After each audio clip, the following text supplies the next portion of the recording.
नमस्कार दोस्तों, आप देख रहे हैं पीआरपी किसान स्टोरीज। तो आपको हमारी कहानी कैसी लगती है कमेंट बॉक्स में कमेंट करके जरूर बताइए। धन्यवाद।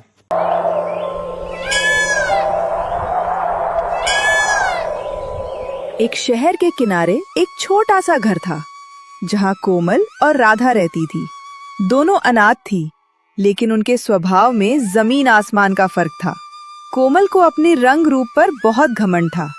राधा शांत स्वभाव की थी और दूसरों को खुश देखकर ही खुश हो जाती थी। एक दिन उनका रिश्ता एक ही परिवार के दो भाइयों विशाल और अनिल से तय हो गया। ये सुनकर कोमल खुशी से पागल हो गई और राधा से बोली, वाह राधा, मैंने पहले ही कहा था ना, मेरा भाग्य मुझ पर मेहरबान है। देखना, मैं जिस घर में जा रही हूँ वहाँ सिर्फ बहू नहीं बल्कि रानी बनकर रहूंगी। ऐसा रुतबा होगा मेरा कि लोग खुद कहेंगे कि ये लड़की किस्मत वाली है। और अनिल, वो तो मेरे एक इशारे पर सब कुछ करने को तैयार रहेगा। मुझे पता है कैसे लोगों को अपने हिसाब से चलाया जाता है। सासू माँ को भी मैं बड़ी आसानी से अपने पक्ष में कर लूंगी। और अगर कभी कुछ पसंद नहीं आया तो मैं चुप रहने वालों में से नहीं हूँ। जो गलत लगेगा साफ साफ बोल दूंगी। मुझे किसी की नाराजगी से डर नहीं लगता। दीदी, आप हमेशा हर बात को बहुत जल्दी तय कर लेती हो। रिश्ते ऐसे नहीं चलते। किसी इंसान को, उसके स्वभाव को, उसके हालात को समझने में वक्त लगता है। शादी सिर्फ बड़े घर या आराम का नाम नहीं है। ये एक जिम्मेदारी है जहाँ इज्जत, समझ और प्यार सबसे जरूरी होते हैं। अगर हम शुरुआत से ही अपनी मनमानी करेंगे तो रिश्ते में टिकाऊ कैसे आएगा? लो, आ गई फिर तेरी समझदारी वाली बातें। तू तो बचपन से ही ऐसी है, सबकी सुनने वाली, सबको खुश करने वाली। वैसे भी विशाल जैसा सीधा साधा और शांत लड़का तुझ पर ही जंचता है। ऐसे लोग तुझे समझ पाएंगे। मैं थोड़ी अलग हूँ राधा। मुझे साधारण जिंदगी नहीं चाहिए। मुझे बड़ा घर चाहिए, बड़ी सोच चाहिए और ऐसी जिंदगी चाहिए जहाँ ठाट बाट हो, इज्जत हो और नाम हो, जहाँ मैं मालकिन की तरह रहूँ। दीदी, बड़ा घर ईंटों और दीवारों से नहीं बनता, दिल से बनता है। और विशाल वैसे नहीं है जैसा आप सोच रही हैं। वो बहुत समझदार है, बस दिखावा नहीं करते। कम बोलते हैं, लेकिन जब बोलते हैं तो सोच समझकर। मुझे अच्छा लगता है कि वो किसी पर अपनी बात थूकते नहीं, बल्कि सामने वाले की राय की कदर करते। अच्छा, अब तू उनकी तारीफों के पुल बांधने लगे। तू हमेशा से हर इंसान में अच्छाई ढूंढ लेती है, चाहे सामने वाला कुछ भी हो। मुझे बस इतना बताएं कि मेरी जिंदगी अब बदलने वाली है। मैं ऐसे शौक से रहूंगी, ऐसे ठाट से चलूंगी कि लोग खुद कहेंगे, वाह क्या बहू आई है इस घर में। दीदी, मैं बस यही चाहती हूँ कि हम दोनों जिस भी घर में जाएं, वहाँ मिलजुल कर रहे, किसी के दिल को ठेस ना पहुँचे। और अगर कभी हमसे गलती हो जाए तो उसे अहंकार से नहीं बल्कि मिलकर सुधारे। आखिर रिश्ता निभाने से मजबूत होता है, जीतने से नहीं। मुझे समझाने की कोशिश मत कर राधा। मुझे अच्छी तरह पता है मुझे क्या करना है और कैसे करना है। और तू भी जरा ध्यान रखना, इतनी भोली मत बना रहना कि कोई तुझे इस्तेमाल कर ले। दीदी, मैं भोली नहीं हूँ। मैं बस किसी को नुकसान नहीं पहुँचाना चाहती और ना ही मैं किसी से डरती हूँ। मैं बस वही करना चाहती हूँ जो सही हो, अपने लिए भी और दूसरों के लिए भी। हाँ, तू तो हमेशा सही ही होती है। चल अब ज्यादा मत बोल, मुझे अपने सपनों में रहने दे। जिस घर में मैं जाऊंगी राधा वहाँ की सोच बदलेगी, वहाँ की हवा तक मेरे हिसाब से चलेगी और मेरा पति भी मेरे इशारे पर चलेगा। शादी की तारीख आ गई। दोनों बहनें एक ही मंडप में ब्याह कर अपने अपने ससुराल पहुंच गईं। घर की मुखिया थी सासू माँ सुमित्रा देवी। सुमित्रा देवी ने दोनों बहुओं का स्वागत किया। पहली नजर में ही वो समझ गई थी कि दोनों का स्वभाव अलग है। आओ मेरी बच्चियों, अंदर आओ। आज से ये चौखट तुम्हारी है, ये आंगन तुम्हारा है और ये घर तुम्हारी खुशियों का बसेरा। अब तुम्हें किसी परायपन का एहसास नहीं होना चाहिए, क्योंकि जिस दिन बहू इस घर में कदम रखती है उसी दिन वो बेटी बन जाती है। किसी बात से घबराने की कोई जरूरत नहीं है। बस इतना चाहती हूँ कि तुम दोनों आपस में प्रेम से रहो, एक दूसरे का सम्मान करो और पूरे परिवार को अपना समझो।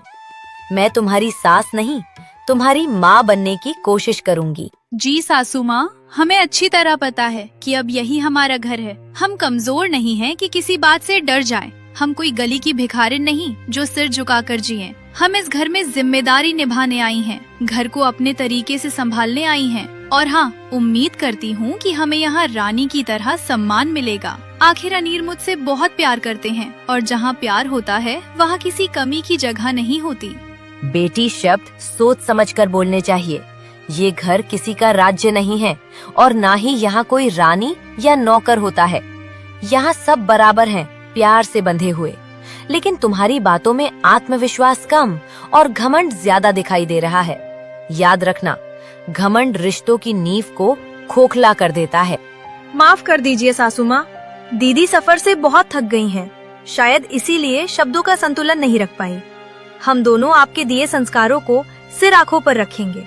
हम पूरे मन से आपकी सेवा करेंगे और इस घर को सच में स्वर्ग बनाने की कोशिश करेंगे। आप बिल्कुल भी चिंता मत कीजिए, आपकी इज्जत और मान हमारे लिए सबसे ऊपर रहेगा। बेटी राधा, तुम्हारे शब्द मेरे दिल को छू गए। इतनी सरलता और मिठास आजकल बहुत कम देखने को मिलती है। जो इंसान अपने शब्दों से दूसरों को सुकून दे, वही असली धन लेकर आता है। ऐसे स्वभाव वाली बहुएं घर में सौभाग्य और शांति दोनों लाती हैं। माँ, आप कोमल की बातों को दिल से मत लगाइए। वो दिल की साफ है, बस थोड़ी भावुक और सीधे शब्दों में बोल देती है। उसका इरादा किसी को ठेस पहुंचाने का नहीं था। वो अपने प्यार और अधिकार को जताने की कोशिश कर रही थी। मुझे पूरा विश्वास है कि वो समय के साथ एक अच्छी और समझदार बहू साबित होगी। माँ, अगर आप अनुमति दें तो मैं भी कुछ कहना चाहता हूँ। राधा बहुत ही नेक दिल लड़की है। उसके व्यवहार में कोई दिखावा नहीं, सिर्फ सच्चाई और अपनापन है। वो कभी किसी का बुरा नहीं सोच सकती। आप उसे अपना आशीर्वाद दीजिए ताकि उसकी सादगी हमेशा बनी रहे और वो हमेशा खुश रहे। तुम दोनों मेरे लिए भगवान का आशीर्वाद हो। तुम्हारा इतना समझदार और संवेदनशील होना ही मेरी सबसे बड़ी पूंजी है। अब तुम दोनों बहुएं थोड़ा आराम कर लो। आज का दिन नया है, भावनाओं से भरा हुआ है। कल से इस घर की जिम्मेदारियां तुम दोनों के कंधों पर होंगी और मुझे उम्मीद है कि तुम उन्हें समझदारी और प्रेम से निभाओगी। रात हो चुकी थी।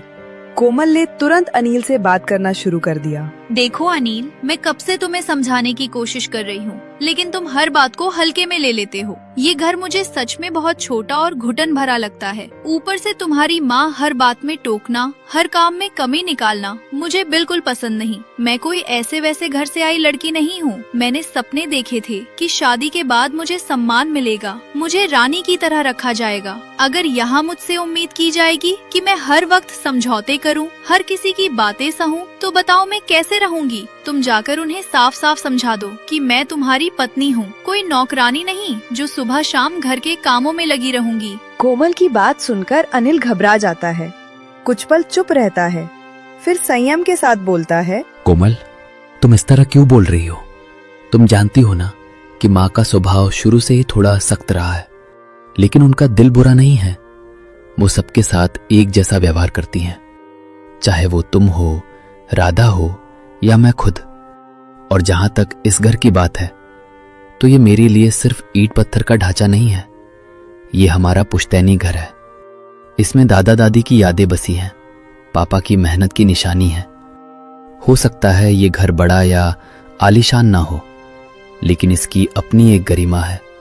और तुम जानती हो, मेरे लिए तो तुम हमेशा रानी ही रही हो और रहोगी। बस अगर तुम इस तरह माँ के बारे में बोलोगी तो उन्हें बहुत ठेस पहुंचेगी और बात बिगड़ सकती है। अगर उन्हें बुरा लगता है तो लगने दो अनिल। मैं अब हर किसी को खुश करने के लिए खुद को नहीं बदलने वाली। मैंने तय कर लिया है, कल से मैं घर का कोई काम नहीं करूंगी। राधा से कह दो कि वो सारा काम संभाले। वैसे भी वो हमेशा अपनी मासूम सी शक्ल बनाकर सबके सामने घूमती रहती है, जैसे उसे कुछ पता ही ना हो। और विशाल, वो तो उसी पर जान छिड़कता है। तो दोनों मिलकर आराम से ये घर चला लेंगे। मुझसे अब और त्याग की उम्मीद मत करना। उधर राधा और अनिल आपस में बात कर रहे थे। राधा, मैं तुम्हें कब से देख रहा हूँ। आज तुम कुछ ज्यादा ही शांत हो। न हंस रही हो, न खुलकर बात कर रही हो। क्या कोई बात है जो तुम मुझसे छुपा रही हो, या फिर क्या तुम इस घर में खुद को खुश महसूस नहीं कर पा रही हो? नहीं विशाल, ऐसी कोई बात नहीं है कि मैं खुश नहीं हूँ। ये घर, ये लोग और सबसे बढ़कर आपकी माँ, सब कुछ बहुत अच्छा है। बस मन में एक हल्का सा डर बैठा रहता है। मुझे डर है कि दीदी अपनी कड़वी या घमंडी बातों से कहीं सासू माँ का दिल न दुखा दे। वो बहुत सीधी, समझदार और प्यार करने वाली है। मैं नहीं चाहती कि उनके मन में हमारे लिए कोई भी गलत भावना पैदा हो। मैं चाहती हूँ कि इस घर में हमेशा शांति बनी रहे, हम सब मिलकर रहे, एक दूसरे का सम्मान करें।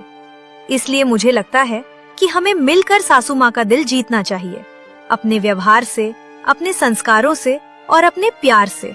तुम जैसी हो वैसी ही रहो, सच्ची, सरल और दिल से जुड़ी हुई। यही तुम्हारी सबसे बड़ी ताकत है।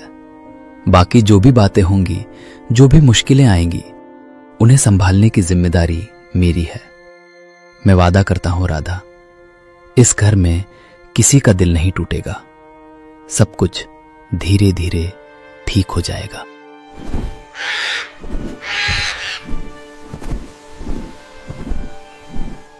अगले दिन सुबह होते ही कोमल ने वही किया जो उसने कहा था। वह देर तक सोती रही और राधा चुपचाप रसोई में जाकर सासू माँ की मदद करने लगी। यह सिलसिला रोज चलता रहा और घर में धीरे धीरे तनाव बढ़ने लगा। कुछ ही दिनों में सुमित्रा देवी का घर जैसे दो हिस्सों में बट गया। एक तरफ कोमल का कमरा था, जहाँ आराम और घमंड का राज था।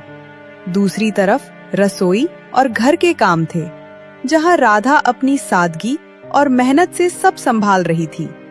एक दिन सुबह सुमित्रा देवी रसोई में आईं। उन्होंने राधा को अकेले काम करते देखा। अरे राधा मेरी बच्ची, ये सब काम तुम अकेले क्यों कर रही हो? सुबह से देख रही हूँ तुम रसोई से बाहर ही नहीं आई। तुम्हारे हाथ भी थक गए होंगे। और कोमल, वो कहाँ है? क्या वो अब तक सो रही है? अरे बेटी, क्या उसे इस घर की जिम्मेदारियों का जरा सा भी एहसास नहीं है? ये घर सिर्फ मेरा नहीं है, अब ये तुम दोनों का भी है। मैं नहीं चाहती कि इस घर का सारा बोझ सिर्फ तुम्हारे कंधों पर आ जाए। माँ हूँ मैं तुम्हारी, ये सब चुपचाप सहते हुए मैं तुम्हें नहीं देख सकती। नहीं सासू माँ, आप ऐसा मत सोचिए। दीदी रात को काफी देर तक जाग रही थी। शायद नए घर की वजह से उन्हें नींद नहीं आई होगी, इसलिए आज वो बहुत थक गई होंगी। मैंने सोचा अगर उन्हें थोड़ा आराम मिल जाए तो अच्छा रहेगा। मुझे काम करने में कोई तकलीफ नहीं है। आपने मुझे बेटी की तरह अपनाया है, तो ये सब करना मेरा फर्ज बनता है। आप बस आराम से बैठ जाइए। मुझे आपकी मदद की बिल्कुल जरूरत नहीं है। मैं पूरी कोशिश करूंगी कि आपको कभी किसी बात की परेशानी न हो। राधा, तुम मुझसे झूठ मत बोलो बेटी। मैं माँ हूँ और माँ अपनी बेटी की आंखों में छिपा दर्द पहचान लेती है। तुम कुछ कहती नहीं हो, लेकिन तुम्हारी खामोशी बहुत कुछ कह जाती है। तुम दोनों सगी बहनें हो, फिर भी लगता है जैसे तुम्हारे बीच कोई अनकही दूरी आ गई है। कोमल इस घर में आने के बाद बहुत बदल गई है। पहले वो ऐसी नहीं थी। एक दिन भी उसने रसोई में कदम नहीं रखा और तुम हर बात को हंसते हंसते अपने ऊपर ले लेती हो।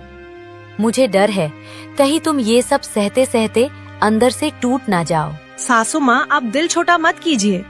दीदी का स्वभाव थोड़ा अलग है। वो बचपन से ही नाजों में पली है। थोड़ी आलसी जरूर है, लेकिन उनके दिल में किसी के लिए कोई बुराई नहीं है। वो बस अपनी बातें ठीक से कह नहीं पाती। आप उनसे कुछ मत कहिए, कहीं वो गलत ना समझ ले। अगर घर में प्यार और धैर्य रहेगा तो सब कुछ अपने आप ठीक हो जाएगा। मैं चाहती हूँ कि इस घर में कभी कोई कड़वाहट ना आए। बस सब लोग मिलजुल कर खुशी से रहें। उसी समय विशाल रसोई में आ गया। अरे माँ और राधा, तुम दोनों यहाँ इतनी देर से क्या बातें कर रही हो? राधा, तुम अभी तक रसोई में ही क्यों खड़ी हो? मुझे काम के लिए देर हो रही है, बहुत काम है आज। सब कुछ छोड़ो, पहले मेरा नाश्ता जल्दी से लगाओ। तुम जानती हो ना, मुझे देरी बिल्कुल पसंद नहीं। अनिल, आज मैं तुमसे एक सवाल पूछना चाहती हूँ और इस बार तुम मुझसे बच नहीं पाओगे। तू ही बता, तेरी पत्नी कोमल कहाँ है? क्या वो इस घर की बहू नहीं है? क्या सिर्फ राधा ही इस घर की जिम्मेदार है? सुबह से देख रही हूँ, रसोई, झाड़ू पोछा, चाय नाश्ता, हर काम अकेले राधा कर रही है। वो कब तक सब कुछ अकेले उठाती रहेगी? घर सिर्फ एक इंसान की मेहनत से नहीं चलता। बेटा बहू होने के नाते कोमल की भी जिम्मेदारी बनती है। माँ, आप कोमल को समझने की कोशिश क्यों नहीं करती? उसकी तबीयत अक्सर ठीक नहीं रहती, वो जल्दी थक जाती है, उसे आराम की जरूरत होती है। मैं नहीं चाहता कि वो खुद पर जोर डाले। आखिर वो मेरी पत्नी है और उसकी देखभाल करना मेरी जिम्मेदारी है। और जहां तक राधा की बात है, वो तो वैसे भी दिन भर घर में ही रहती है, उसे काम करना अच्छा लगता है, तो अगर वो थोड़ा ज्यादा कर रही है तो इसमें इतनी बड़ी बात क्या है माँ? तभी कोमल तेज कदमों से आती है। चेहरे पर गुस्सा और घमंड होता है। यहाँ आखिर चल क्या रहा है? सुबह सुबह इतना शोर, इतनी बहस, इतनी ऊंची आवाजें। क्या इस घर में मेरी शांति की कोई कीमत ही नहीं है? माँ, एक बात साफ साफ बताइए, आप हर बार राधा की ही तरफदारी क्यों करती हैं? क्या मैं इस घर की बेटी नहीं हूँ? क्या मेरे जज्बात, मेरा सम्मान, मेरी मौजूदगी, इन सब की आपके लिए कोई अहमियत नहीं है? या फिर इस घर में अब मेरी जगह बस नाम की रह गई है? कोमल, मैं किसी की तरफदारी नहीं करती, मैं सिर्फ सच का साथ देती हूँ। अगर तुम सच में इस घर की बेटी होती तो अपनी ही बहन को सुबह से रसोई में अकेले जूझते हुए देखकर तुम्हारा दिल चैन से अपने कमरे में आराम करने नहीं देता। बेटी, रिश्ते सिर्फ अधिकार से नहीं चलते, उन्हें निभाने के लिए जिम्मेदारी उठानी पड़ती है। संस्कार सिर्फ कपड़ों और बातों से नहीं दिखते, वो व्यवहार से झलकते हैं। तुमने अपने घमंड में कर्तव्य, रिश्ते और परिवार तीनों को पीछे छोड़ दिया है। घर सजने संवरने से नहीं, अपनों के साथ निभाने से चलता है। शर्म मुझे नहीं, आपको आनी चाहिए माँ। आप हर मौके पर मेरी और अनिल की तुलना विशाल और राधा से करती रहती हैं। विशाल तो वैसे भी अनिल जितना कमाता नहीं, और राधा वो तो उसी के स्तर की है, साधारण, बिना किसी पहचान के, पूरी तरह एक काम वाली औरत जैसी। वो मेरी बराबरी, ये तो वो सपने में भी नहीं सोच सकती। मैं जिस स्तर पर हूँ वहाँ तक पहुँचना उसके बस की बात नहीं। कोमल, बस बहुत हो गया अब। तुम माँ से इस लहजे में बात नहीं कर सकती, ना ही किसी को इस तरह नीचा दिखाने का तुम्हें कोई हक है। ये घर मेरे लिए भी उतना ही सम्मान का है जितना तुम्हारे लिए होना चाहिए। अगर तुमने अभी भी अपनी जुबान पर लगाम नहीं लगाई तो मैं चुप नहीं रहूंगा। नहीं विशाल, आज मैं चुप नहीं रहूंगी। आज सबके सामने सच बोले बिना मैं एक कदम भी पीछे नहीं हटूंगी। माँ, आप ये बात अच्छी तरह समझ लीजिए, ये घर अब मेरा है। मैं यहाँ किसी समझौते के लिए नहीं आई हूँ, मैं यहाँ रानी बनकर ही रहूंगी। राधा चाहे दिन रात काम करे, वो इस घर में हमेशा सिर्फ एक नौकरानी बनकर ही रहेगी। वो कभी मेरे बराबर नहीं हो सकती, न आज न कभी। विशाल ये सब सुन रहा था, उसके चेहरे पर गुस्सा साफ दिख रहा था। राधा, तुम परेशान मत हो। इस घर में हमारी मेहनत और सच्चाई किसी की जुबान से छोटी नहीं हो सकती। हम दोनों एक दूसरे का साथ निभाने आए हैं, ना कि किसी से मुकाबला करने। तुम जैसी हो वैसी ही रहो, सच्ची, सरल और आत्मसम्मान से भरी। जो लोग घमंड के सहारे खड़े होते हैं वो एक दिन खुद ही गिर जाते हैं। बाकी जो भी होगा मैं उसे सही और सम्मानजनक तरीके से संभाल लूंगा। विशाल बेटा, शांति रखो, ये घर तुम्हारा भी उतना ही है जितना किसी और का।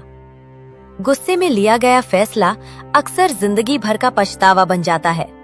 वक्त सबका हिसाब करता है, सच्चाई का भी और घमंड का भी। अनिल अपनी पत्नी का पक्ष लेता है, विशाल चुपचाप चला जाता है। राधा की आंखों में आंसू थे, मगर उसने कुछ नहीं कहा। सुमित्रा देवी राधा को गले लगाती हैं और मन ही मन फैसला करती हैं कि वह इस घर में न्याय जरूर करेंगी। इस घटना के बाद कोमल का घमंड और बढ़ गया। वो राधा को और भी ज्यादा ताने मारने लगी। कुछ दिनों के बाद एक सिद्ध साधु का आगमन हुआ। उनका नाम था स्वामी देवकीनंद। उनके हाथ में एक साधारण सी लाठी थी और चेहरे पर एक अजीब सी शांति।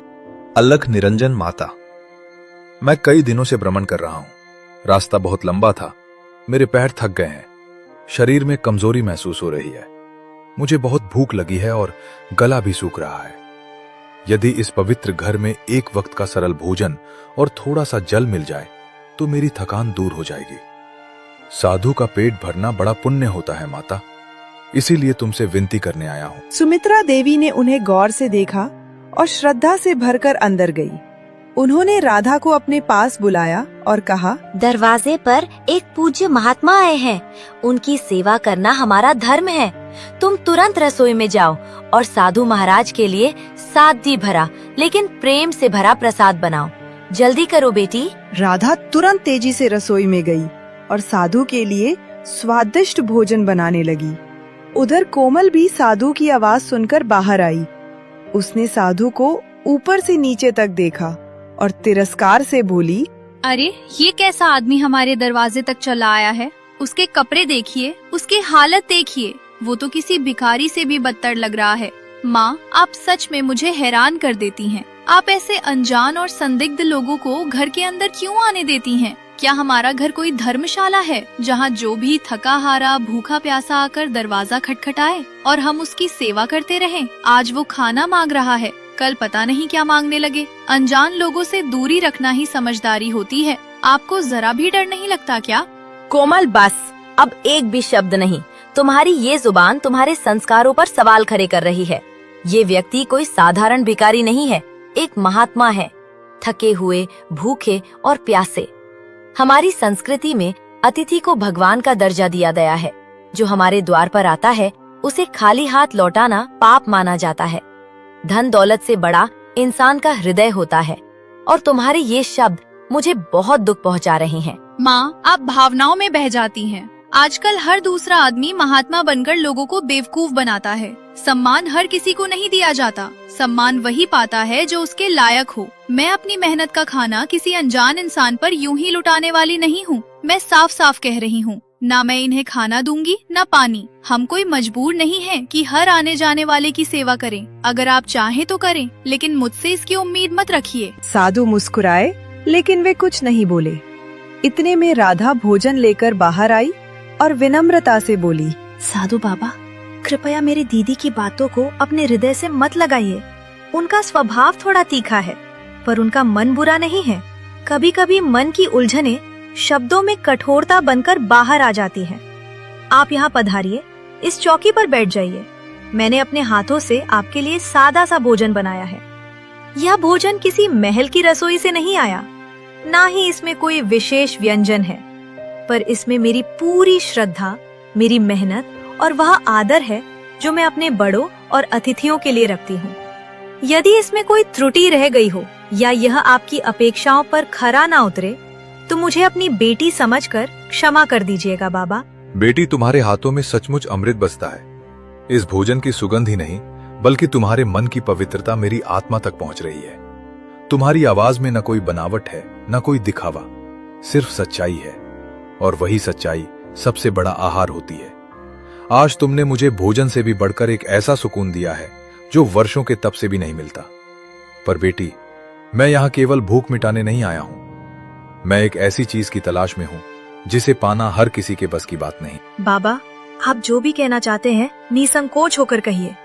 ये घर भले ही छोटा हो, पर आपके लिए हमारे द्वार और हमारा हृदय दोनों हमेशा खुले हैं।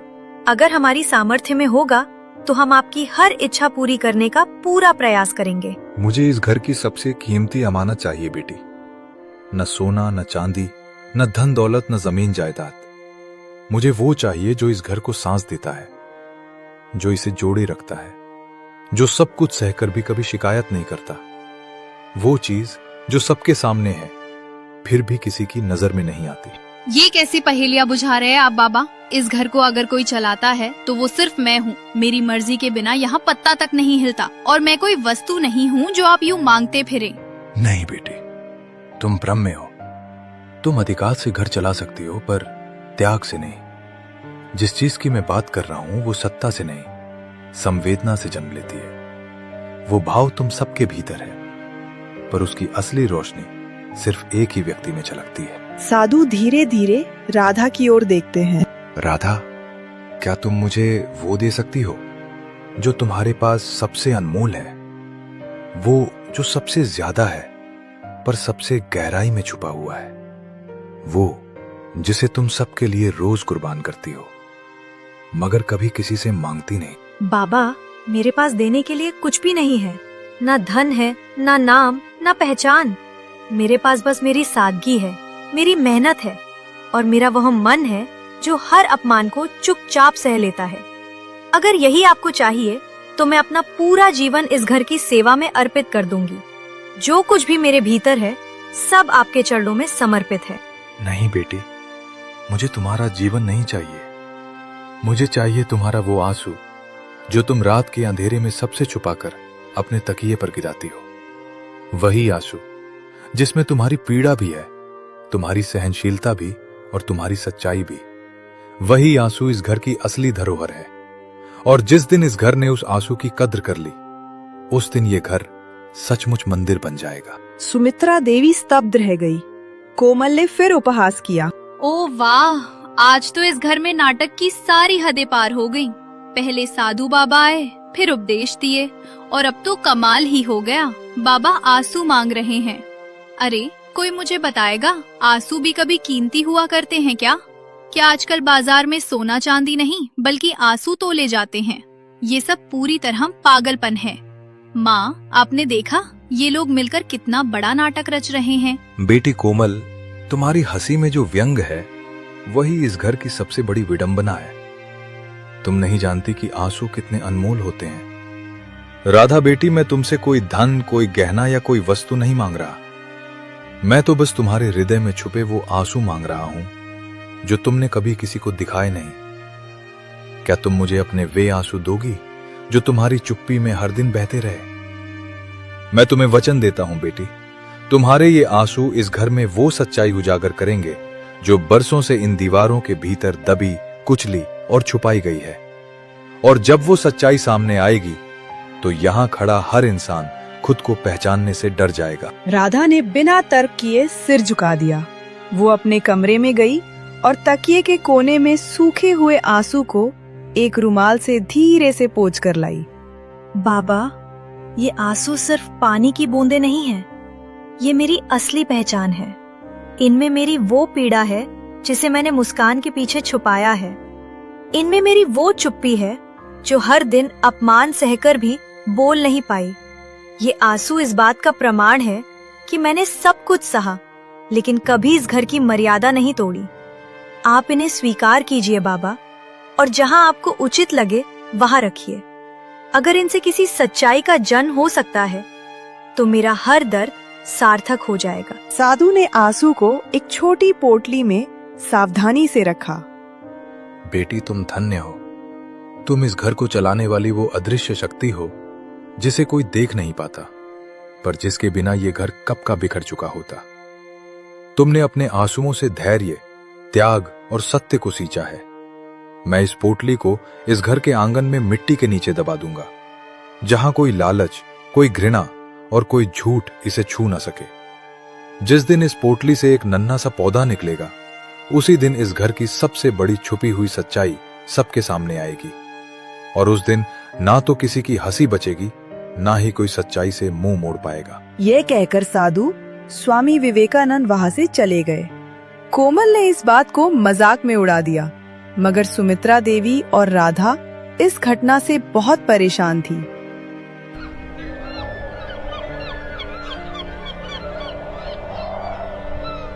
अगले दिन कोमल अपने घमंड में चूर होकर अनिल से बात कर रही थी। अनिल, मैं तुम्हें साफ साफ बता रही हूँ, मुझे उस साधु बाबा की बातें बिल्कुल भी पसंद नहीं आई। वो कौन होते हैं हमारे घर के आंगन में ऐसी चीजें दबाने वाले? और राधा को ही देख लो, कैसे सीधी सादी बनती है, जैसे कोई संत हो। अपने झूठे आंसू थमाकर ऐसे दिखा रही थी मानो बहुत बड़ा त्याग कर दिया हो। मुझे ये सब बिल्कुल अच्छा नहीं लग रहा। तुम जाकर वो पोटली तुरंत निकाल दो।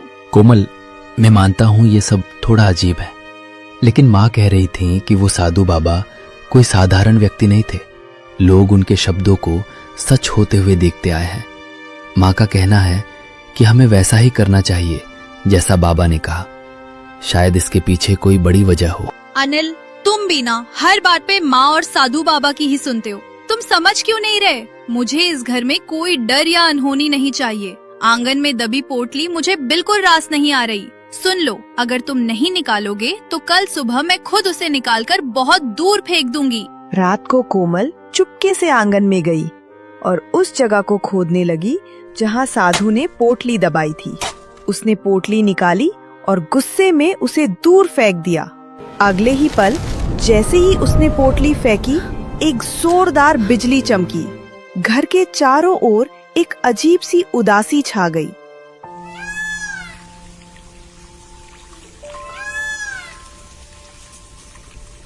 अगले कुछ हफ्तों में अनिल का काम ठप हो गया। उसे व्यापार में भारी नुकसान हुआ और घर में दरिद्रता आने लगी।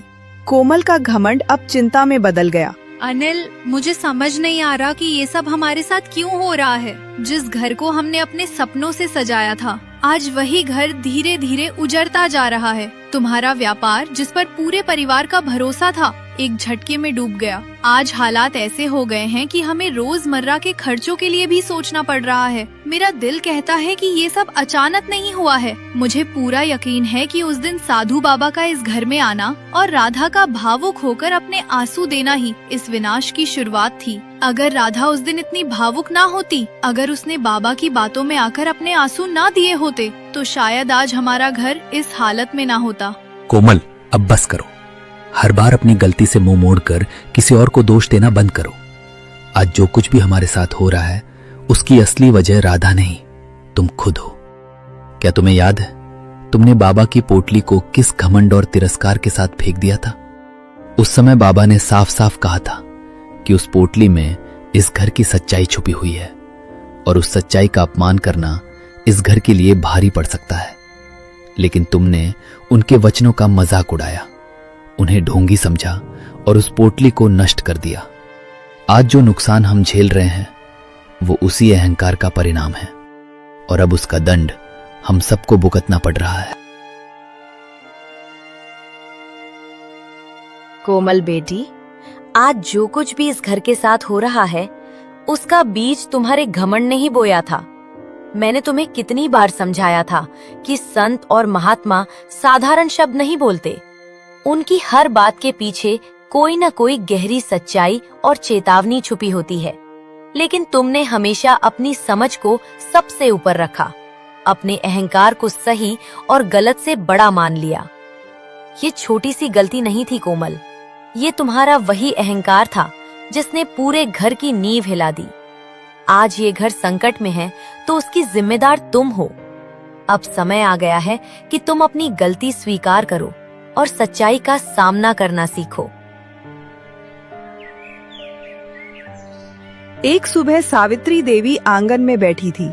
तभी उन्हें एक छोटा सा पौधा उगता हुआ दिख रहा था। ये उसी जगह से निकला था जहाँ साधु ने पोटली दबाई थी। राधा, ये कैसे हो सकता है? जिस जगह से कोमल ने उस पोटली को अपमान के साथ फेंक दिया था, उसी जगह आज ये पौधा लहलहा रहा है। ये चमत्कार कैसे हुआ बेटी? क्या सच में साधु बाबा का वचन सच था? सासू माँ, मैं आपसे अब तक ये बात कह नहीं पाई क्योंकि मैं नहीं चाहती थी कि किसी के मन में कड़वाहट आए। जिस रात दीदी गुस्से में पोटली फेंकने गई थी, मैंने सब कुछ देख लिया था। मैं चुपचाप बिना किसी को बताए उनके पीछे पीछे चली गई थी। जब दीदी वहाँ से चली गई तो मैंने उस पोटली को अपने हाथों से उठाया। मेरे दिल में बस एक ही डर था, कहीं साधु बाबा का वचन झूठा ना साबित हो जाए, कहीं इस घर पर कोई अनहोनी आ जाए। मैंने उसी जगह पोटली को फिर से पूरे श्रद्धा भाव से दबा लिया। सासू माँ, मैंने भगवान से प्रार्थना की कि अगर उस साधु बाबा की बात में रत्ती भर भी सच्चाई हो तो इस घर की रक्षा करना। मैं नहीं चाहती थी कि किसी की नादानी या गुस्से की वजह से इस परिवार को कोई संकट झेलना पड़े। सावित्री देवी की आंखों से आंसू बहने लगते हैं। वे राधा को गले लगा लेती हैं। उसी समय स्वामी देवकी नंदन वहां आते हैं। चेहरे पर वही शांत मुस्कान। अलख निरंजन माता, सत्य चाहे जितना भी दबा दिया जाए, चाहे उस पर झूठ की कितनी ही परतें चढ़ा दी जाए, लेकिन एक दिन वो स्वयं रास्ता बना लेता है। सत्य मिटाया नहीं जा सकता, वो केवल प्रतीक्षा करता है सही समय की। बाबा, आपने कहा था कि जिस दिन ये पौधा धरती से बाहर आएगा, उस दिन इस घर के अंधेरे कोने कोने में छिपी सच्चाई सबके सामने उजागर हो जाएगी। आज वो दिन आ गया है। मेरा मन व्याकुल है बाबा, कृपा करके बताइए, आखिर इस घर की वो कौन सी सच्चाई है जिसने वर्षों से हमें चैन से जीने नहीं दिया? वहाँ पर कोमल और अनिल भी आ जाते हैं। सच्चाई कड़वी अवश्य होती है माता, लेकिन वही आत्मा को मुक्त करती है। सुनो, इस घर पर कोई साधारण बाधा नहीं थी, बल्कि एक पुराना श्राप था। ऐसा श्राप जो बाहर से नहीं, घर के भीतर से जन्म लेता है। जब इस घर की बहुएं एक दूसरे से ईर्ष्या करेंगी, अपने घमंड को प्रेम से बड़ा मानेंगी और त्याग को कमजोरी समझेंगी, तब ये घर चाहे कितना भी कमाए कभी समृद्ध नहीं हो पाएगा। धन आएगा लेकिन टिकेगा नहीं, खुशियां आएंगी लेकिन ठहरेंगी नहीं। माता, मैंने राधा से कभी साधारण आंसू नहीं मांगे थे। मैंने उससे उसकी आत्मा का दर्पण मांगा था। उसके आंसू कमजोरी के नहीं थे, वे प्रेम, धैर्य और त्याग से उपजे हुए सत्य के मोती थे। उन आंसुओं में अपने लिए नहीं, इस पूरे परिवार के लिए जीने और सहने की शक्ति थी। वही आंसू एक बीज बन गए जो इस घर को श्राप से मुक्त कर सकता था। लेकिन जब घमंड ने आंखों पर पर्दा डाल दिया, जब अहंकार ने प्रेम को अपमानित किया और कोमल ने उस पोटली को तिरस्कार के साथ फेंक दिया, तब वो श्राप फिर जाग उठा। इसीलिए व्यापार डूबा, इसीलिए सुख छीन गया और इसी कारण इस घर की नींव हिलने लगी। पर सत्य कभी हारता नहीं माता। राधा ने किसी से शिकायत नहीं की, किसी पर दोष नहीं डाला। उसने उसी पोटली को फिर से सच्चे मन से धरती में दबाया और अपने प्रेम, धैर्य और निस्वार्थ सेवा से उसे सींचा।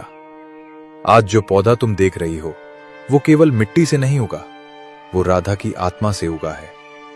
इस घर की सबसे कीमती वस्तु न सोना है, न जमीन, न धन दौलत, बल्कि राधा का वो सच्चा मन है जो हर अपमान के बाद भी इस घर के लिए धड़कता रहा। ये सुनकर कोमल चौंक पड़ी, उसका घमंड टूट गया। माँ, राधा, आज मेरे अहंकार की सारी दीवारें ढह चुकी हैं। अपने घमंड में मैंने तुम्हें ही नहीं, अपने ही घर को जला दिया। मैंने प्रेम को कमजोरी समझा और त्याग का मजाक उड़ाया। आज समझ में आया कि असली शक्ति चिल्लाने में नहीं, चुपचाप सहने में होती है। मुझे माफ कर दो। अगर हो सके तो मुझे एक मौका और दे दो। मैं सच में बदलना चाहती हूँ, सिर्फ शब्दों से नहीं, अपने कर्मों से। दीदी, आप ऐसा मत कहिए। घर किसी एक इंसान से नहीं चलता, हम सब मिलकर ही घर होते हैं। अगर आज सच्चाई सामने आई है तो वो भगवान की कृपा है। मुझे आपसे कोई शिकायत नहीं है। मैं बस चाहती हूँ कि ये घर फिर से पहले जैसा खुशहाल हो जाए। माँ, गलती सिर्फ कोमल की नहीं थी। मैंने भी आंखें बंद रखी। मैंने सच जानते हुए भी गलत का साथ दिया। राधा की मेहनत, उसका त्याग, उसकी चुप्पी, हम सब ने उसे उसकी मजबूरी समझ लिया। आज मुझे एहसास हुआ कि वो चुप थी क्योंकि वो इस घर को टूटते नहीं देख सकती थी।